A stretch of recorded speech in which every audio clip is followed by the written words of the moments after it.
अस्सलाम वालेकुम व्यूअर्स, परवेज़ अमान आपको अपने चैनल पर खुशामदीद करता है। व्यूअर्स, मेरे पास 4 इंतहाई पाकिस्तान की शख्सियात के बयानात हैं, जिनमें से 3 का तल्लुक पॉलिटिक्स के साथ है और 1 का तल्लुक जुडिशरी के साथ है। बिलावल भुट्टो, जनाब एहसन इकबाल साहब और जनाब शहबाज शरीफ साहब। और सबसे आखिर पर मैं जो स्टेटमेंट है जस्टिस जनाब अतर मुनल्ला साहब की, उसका के हवाले से कुछ हम बात करेंगे। तो आइए व्यूअर्स, हम स्टार्ट करते हैं। सबसे पहले हम लेते हैं बिलावल भुट्टो का बयान, जिसमें वो कहता है कि नवाज शरीफ ने एक बयानिया बना रखा है कि साडी गल हो गई है।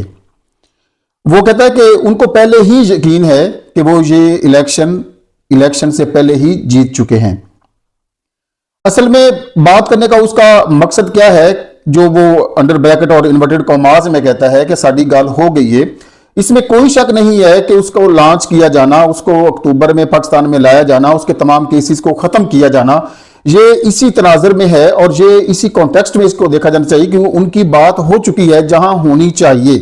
जहां तक इस बात का ताल्लुक है कि उनकी बात हो चुकी है, वो अवामी राय को भी थोड़ा सा मॉडिफाई करने की कोशिश की जा रही है कि जहां 2, 3, 4 हजार तक के वोट का डिफरेंस आए, वहां पर यह बात काफी हद तक काबिल कबूल है कि वहां स्टैब्लिशमेंट भी और इदारे भी और ताकतवर लोग भी और जहां बात हो चुकी है और नकील डालने वाले भी, वो सब कुछ करके जीत और हार का फैसला एक कैंडिडेट को हरवा सकते हैं और दूसरे को जितवा सकते हैं। वो 2-3 हजार तक का फर्क आ सकता है। लेकिन जब आप टर्न आउट ही 50 तक लेकर चले जाएंगे ना, रूटीन में हमारे जो इलेक्शंस होते हैं इनमें टर्न आउट तकरीबन 40 के करीब करीब रहता है, 35-40 के करीब करीब टर्न आउट पाकिस्तान का रहता है। लेकिन इस दफा जो नया यूथ वोटर वेटिंग में है वोट डालने के लिए, और बड़ा इस दफा वो बहुत कॉन्शियस है इस चीज को लेकर के जो ज्यादतियां की जा रही हैं उसके हवाले से, तो वो वेट कर रहा है। और अगर मैं भी ये कहूंगा कि ये टर्न आउट अगर आप 50% तक लेकर चले जाते हैं तो वो जो 2-3 हजार का फर्क आता है ना, वो फर्क चला जाएगा 10, 15, 20 हजार तक गैप चला जाएगा, और वो गैप पुर करना किसी के भी बस की बात नहीं होगी और ये चीज वाज़े जीत की तरफ पीटीआई को लेकर जाएगी। उसके बाद वो कहता है कि एस्टेब्लिशमेंट ने सियासत में मुदाखलत ना करने का अच्छा फैसला किया था, लेकिन सियासतदानों को इस तारीखी मौका को जाया नहीं करना चाहिए था और इस हकीकत से और इस मौके से फायदा उठाना चाहिए था। मैं हैरान हूं कि किस तरह से ये गरगट से भी ज्यादा तेजी के साथ रंग बदलते हैं। अभी कल ये सारा चूचू का मुरब्बा इकट्ठा था, इनका बयानिया एक था, ये एक पेज पर थे एस्टेब्लिशमेंट के साथ। एस्टेब्लिशमेंट जो कुछ कर रही थी, या थानेदार जो कुछ कर रहा था, या चौधरी साहबान जो कुछ कर रहे थे, या मुक्तदर हल्के जो कुछ कर रहे थे, वो सारा कुछ इनके लिए काबिल कबूल था। ये बात इसको उस वक्त करनी चाहिए थी जब ये चूचू का मुरब्बा बनाया जा रहा था, और ये इनको उससे बाहर रहना चाहिए था अगर ये हकीकत पसंद होते। तो जब ये थानेदार इनको कंट्रोल कर रहा था और इनको स्टेज के ऊपर लाकर बिठा रहा था, तब इनको पता नहीं था कि ये सियासत में मुदाखलत की जा रही है। जब एस्टेब्लिशमेंट सियासत से बाहर हो चुकी थी और वो इस बात को स्ट्रांगली हर जगह पर वो एक्नॉलेज कर रहे थे, वो इस चीज को ओन कर रहे थे कि हम सियासी मामला में मुदाखलत नहीं करेंगे, तो इन्होंने क्यों मौका दिया उनको मुदाखलत करने का, और अब ये उसी पर पछता रहे हैं। तो अब पछताया क्या हुआ जब चिड़ियां चुग गई खेत। तो ये बिलावल भुट्टो का एक सिर्फ सियासी बयान हो सकता है। हकीकत में वो इस सारी चीज के साथ कहना वो यही चाहते हैं, बयान वो यही देना चाहते हैं, कन्वे वो सिर्फ यही करना चाहते हैं कि ठीक है आप सारे मामला हुए हैं, लेकिन एक ही शख्सियत पर दस्ते शफकत ना रखें, हमारी तरफ भी देखें, हम भी इसी सिस्टम का हिस्सा हैं। असल में वो उनकी तवज्जो अपनी तरफ मबजूल करवाना चाहते हैं और अपना शेयर उनसे लेने की कोशिश में। एहसन इकबाल साहब ने बिलावल भुट्टो के इन बयानात, इस बमबारी, इस गोलाबारी के जवाब में एक स्टेटमेंट दी है। एक जलसे आम से खिताब करते हुए कहा है कि मेरे कायदे मोहतरम का नाम एहतराम से लें। हाफरीन है भी, कायदे मोहतरम का नाम एहतराम से लें। कितने एहतराम से लें उसको चौधरी सनाउल्लाह साहब ने एक टेलीविजन लाइव प्रोग्राम में कहा था कि उसका इस्तकबाल करना हज से भी ज्यादा सवाब का काम है, हज से भी बड़ा काम है। किस किस्म का वो लीडर है कि जिसने करप्शन करके पाकिस्तान की जड़ें खोखली करके रख दी हैं। नवाज शरीफ डॉक्ट्राइन, करप्शन की डॉक्ट्राइन और पाकिस्तान की जड़ों को खोखला करने की डॉक्ट्राइन किससे ढकी छुपी है। तो उस कायदे मोहतरम का नाम एहसन इकबाल साहब तो बड़े एहतराम से ले सकते हैं, लेकिन किसी आम आदमी को, किसी दूसरे बंदे को उसका एहतराम से इस कदर इज्जत और वकार के साथ नाम लेने की कोई जरूरत नहीं। अब बावजू होकर तो उसका नाम लेने से रहे।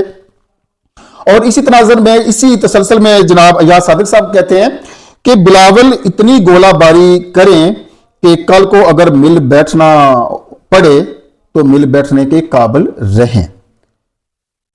इशारे आ रहे हैं, सिग्नल आ रहे हैं कि हालात वो नहीं है जो एक्सपेक्ट किए जा रहे थे कि सारी चीजें बेहतरीन होकर और एक प्लेन ग्राउंड बन जाएगा हमारे लिए और हर चीज हमारी झोली में आ जाएगी। असल जो इसके पार्टिसिपेंट हैं सारी गेम के, वो वोटर हैं, और वोटर इस इंतजार में बैठा है कि 8 फरवरी का दिन आए और हम अपना वोट कास्ट करें और इनको बताएं कि असल पावर किस चीज की है। इस सारी चीज के तनाजुर में इन सबको एहसास है कि आने वाले हालात कैसे हैं।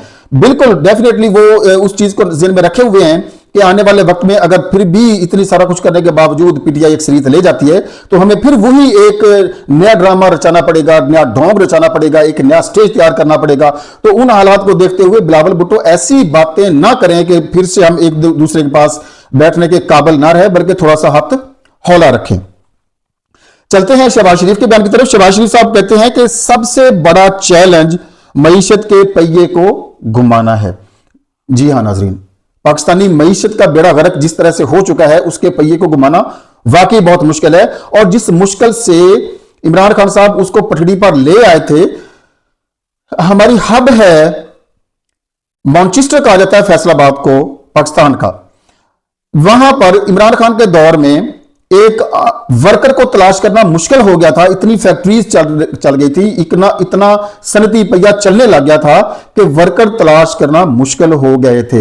लेकिन आज बड़ी बड़ी फैक्ट्रियां, बड़ी बड़ी कंपनियां, बड़े बड़े नेटवर्क इतने फ्लॉप और इतने बैठ चुके हैं कि उनके पास 2-2 साल का एक्सपोर्ट का स्टॉक पड़ा हुआ है और वो बाहर नहीं जा रहा है। इन्होंने फिर से वही एक्सपोर्ट बेस्ड मैशत की बजाय इंपोर्ट बेस्ड मैशत पर इंसार करना शुरू कर दिया है। और वही ग्रोथ जो 6.5 पर चली गई थी कोविड के बावजूद, आप कोविड वाला दौर अगर निकाल लें तो पीछे तकरीबन 1-1.5 साल बचता है। 1-1.5 साल में जो 6.5 पर चली गई थी वही अब 0 और माइनस में चली गई है। ये इनके 16 माह के दौर का नतीजा है, इनकी 16 माह की करप्शन का नतीजा है कि वो मैशत 6.5 से माइनस में चली गई है और उसका पहिया ये दोबारा से घुमाना चाहते हैं। 88 से लेकर ये मुसलसल हुकूमत में है, आज तक तो ये मईशत को ठीक कर नहीं सके हैं। कर्जे हैं कि पाकिस्तान पर बढ़ते चले जा रहे हैं और गरीब है कि गरीब से गरीब तर होता जा रहा है। इनकी जायदादें हैं कि वो मल्टीप्लाई होती जा रही हैं डे बाय डे, लेकिन अभी तक ये कह रहे हैं कि मईशत के पहिए को हमने घुमाना है। तो भाई पिछले 40 साल आप क्या करते रहे हैं? आप हुकूमत में रहे हैं। अगर आप कहते हैं कि हमें पूरी हुकूमत करने ही नहीं दी गई है तो उस शख्स को भी कौन सी पूरी हुकूमत करने दी गई है? सिर्फ 1.5 साल हुकूमत करने दी गई है जिसने 6.5 की ग्रोथ रेट आपको दे दी थी। और आप अभी कह रहे हैं कि हमें हुकूमत अगर करने दी जाए तो हम इसको पेरिस बना दें, हम इसको पता नहीं अमेरिका बना दें, हम इसको बरतानिया बना दें। कुछ शर्म करें, कुछ अकल के नाखुन लें। हम अवाम इतने बेवकूफ नहीं हैं। शहबाज शरीफ ने एक और बात भी की है कि वोट को इज्जत दो का मतलब है, वोट को इज्जत दो का मतलब समझा रहे हैं, जरा समझिएगा प्लीज। वोट को इज्जत दो का मतलब है कि 5 साल में हम लोड शेडिंग खत्म कर देंगे। एक वक्त तक उसने कहा कि 3 महीने में मैंने वो लोड शेडिंग खत्म ना की तो मेरा नाम बदल देना, 6 महीने में खत्म ना की तो मुझे ये कर देना, मैंने 1 साल में खत्म ना की तो वो कर देना। अब एक दफा फिर 5 साल की आपसे सिर्फ लोड शेडिंग के नाम पर वोट को इज्जत दो, यानी कि आपके वोट की कदर वो इस लोड शेडिंग को करार दे रहे हैं। अगर आप वोट उसको देंगे तो वो लोड शेडिंग खत्म कर देगा। आईपीपीज पर डिपेंड करने वाले वो आईपीपीज जो हमारा खून निचोड़ रहे हैं, जो हमारी जेबों पर दिन दिहाड़े डाका डाल रही हैं, उन आईपीपीज को प्रमोट करने वाले आज कह रहे हैं कि वोट को इज्जत दो तो हम लोड शेडिंग खत्म कर देंगे। किसी एक डैम का नाम बता दें जो इन्होंने वापडा के तहत स्टार्ट किया हो। और नाज़रीन, डैम से पैदा होने वाली बत्ती, इलेक्ट्रिसिटी जो जनरेट होती है वो सिंगल डिजिट में होती है, लेस देन 5 रुपीज होती है। और जो आईपीपीज की बिजली है उसकी कास्ट हमें 40 रुपीज से ज्यादा आ रही है पर यूनिट। तो 5 साल इनको मजीद आप दें वोट, और वोट को की इज्जत आप फिर देख लेना कि जिस तरह से ये आपको बिजली जनरेट करके देंगे और ये किस तरह से लोड शेडिंग का खात्मा करेंगे। बहुत अहम पॉइंट की तरफ मैं चलता हूं व्यूअर्स। जस्टिस अतर मनोल्लाह साहब ने एक बहुत तारीखी हकीकत का इजहार किया है, एक तारीखी हकीकत से पर्दा उठाया है।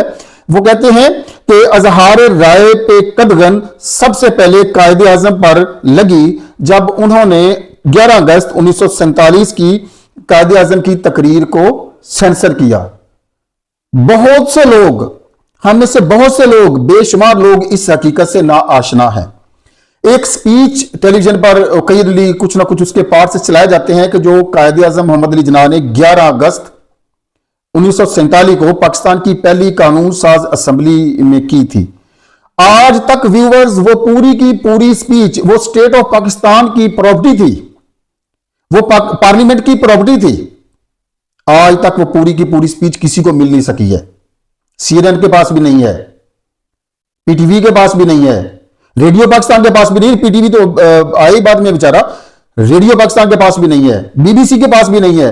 उसको सेंसर किया गया, उसमें से कई सारे हिस्से काट दिए गए जो अगर आज होते तो हमें एक पाकिस्तान का एक पूरा मंशूर, एक पूरा दस्तूर, एक पूरा आइन हमें दे सकते थे। और इसी स्पीच को आगे लेकर जब जस्टिस मुनीर साहब ने सेकुलर कायद के नाम से किताब लिखी, तो उसमें जस्टिस मुनीर अहमद, जो पाकिस्तान के एक ऐसे मुतनाज़ जस्टिस रहे हैं कि जिन्होंने ये नजरिया जरूरत, तो डॉक्ट्राइन ऑफ नेसेसिटी तो काफी पुरानी है, ये कोई नई नहीं है, लेकिन पाकिस्तान के अंदर इंप्लीमेंट किया जस्टिस मुनीर अहमद साहब ने। और वो इस किस्म की मुतनाज़ शख्सियत है कि उन्होंने अपनी सेकुलर कायद के, सेकुलर जनाह के नाम से जो किताब लिखी, उसके अंदर इस स्पीच के कुछ इक्तसाबात उसने लिखे और उसमें कुछ हिस्से उसने अपने पास से डाल दिए, जो बात की तहकीक के मुताबिक उनको उसमें से गलत साबित किया गया कि ये उस स्पीच का हिस्सा नहीं है। वो कौन से थे? उसने कहा कि कायदे आजम ने कहा था कि मजहब भी रियासत की जिम्मेदारी नहीं है। यानी कायदे आजम कह तो ये रहे थे कि नस्ल जात से बालातर होकर आप यहां पर रहें। इस आपकी नस्ल से, आपकी जात से, आपके पर्सनल मामला से, आपकी इबादत से स्टेट को किसी किस्म का कोई सरोकार नहीं है। लेकिन वर्ड रिलीजन का एडिशन कर दिया जस्टिस मुनीर ने अपनी किताब में, जो बाद की तहकीक में ये साबित हो गया कि वर्ड रिलीजन उस वक्त उस स्पीच में कायदे आजम ने इस्तेमाल नहीं किया था। उसका कहने का मकसद और मतलब यह था, उसके कॉन्टेक्स्ट में अगर देखा जाए, कि स्टेट ऑफ पाकिस्तान को आपके जाती इबादत, आपके जाती मामलात, आपकी जात पात से कोई गर्ज नहीं है। ये यहां पर हर किस्म की माइनॉरिटी को मुकम्मल तहफ़्फ़ुज़ हासिल होगा, लेकिन उसको मॉडिफाई करके लफ्ज़ रिलीजन का भी इस्तेमाल करके अपनी किताब के अंदर यह साबित करने की कोशिश की कि ये स्टेट ही सेकुलर है। एक्चुअली जो जस्टिस मुनीर कहना चाहते हैं अपनी सेकुलर जनाह बुक में, वो साबित ये करना चाहते थे कि ये स्टेट ही सेकुलर है, ये इस्लामी रिपब्लिक ऑफ पाकिस्तान है ही नहीं। अब ये वही शख्सियत है जो अदलिया की तारीख की सबसे मुतनाज़िर शख्सियत है। तो इस हकीकत से पर्दा उठाया है जनाब जस्टिस अतर मनउल्लाह साहब ने। अब तक के लिए इतना ही, बहुत बहुत शुक्रिया, अल्लाह हाफिज।